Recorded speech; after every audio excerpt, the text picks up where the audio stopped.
I'm Rendan, and this is Dune.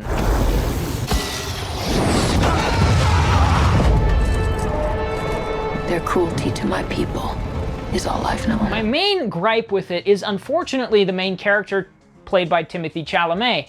He's okay in the role. He plays it very stoic, kind of lofty, and it doesn't really amount to a whole lot of intrigue from me. And Timothée Chalamet playing it in this kind of broad but stoic way doesn't really lend itself to be that interesting either. I mean, that's the number one thing that this reminded me of Blade Runner, is that main character, the stoic main character. The difference is Ryan Reynolds was an android. He was a robot. That makes sense for his character, and yet even though he's a robot, the arc is that he learns to be a human, or at least he learns to have humanity. This one is just Timothée Chalamet is a robot, even though he's not, and he doesn't really learn anything except that people want to betray him.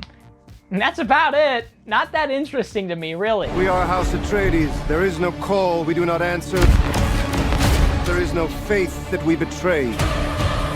The plot is also a little bit hit and miss for me. Because it's a part one, you're going to be missing some arcs. Obviously, Timothée Chalamet goes absolutely nowhere in this movie. You're going to be missing the overarching story. This is just essentially a setup for the climax of part two.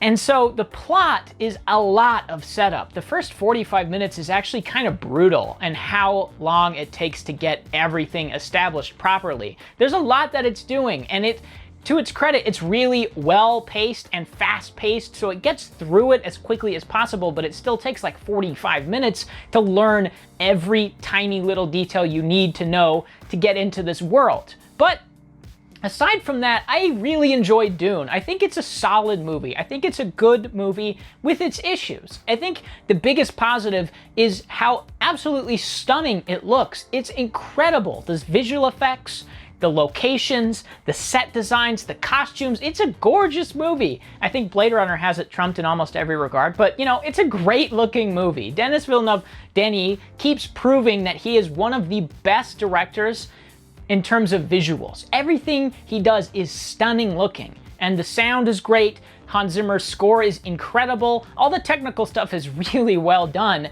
and the bombastic action sequences at the heart of this are really entertaining. They're fun sequences. They're really well handled. There's something awakening in my mind.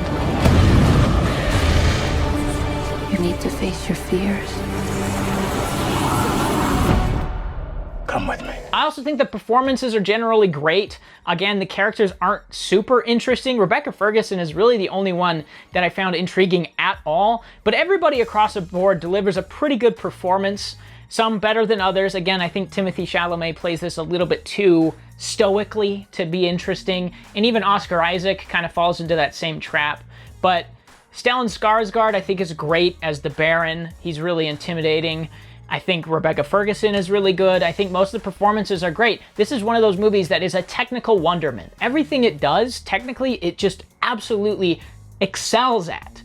The cinematography, like I said, all of the locations, the sets, everything visually looks amazing. And that's more than half the battle when you're making a movie. If visually the movie fails or falls on its face, then for me, that takes a lot away, because film is a visual medium. So if you have gorgeous looking shots, if you have practical effects as much as possible, or at least integrate visuals properly, and try to shoot on locations and have these great locations and sets and costumes, and don't phone it in when you have this type of story with this type of budget, then that's more than enough for me to at least enjoy it. And I did enjoy it, and I do think the pacing is solid. I think for a part one, they structured this as best as they could, but it does feel like it's missing something. It feels like it's missing a climax, because it has sort of a climax, and then it keeps going in a way that feels like an epilogue for another 35 minutes. So part one's just never really worked for me.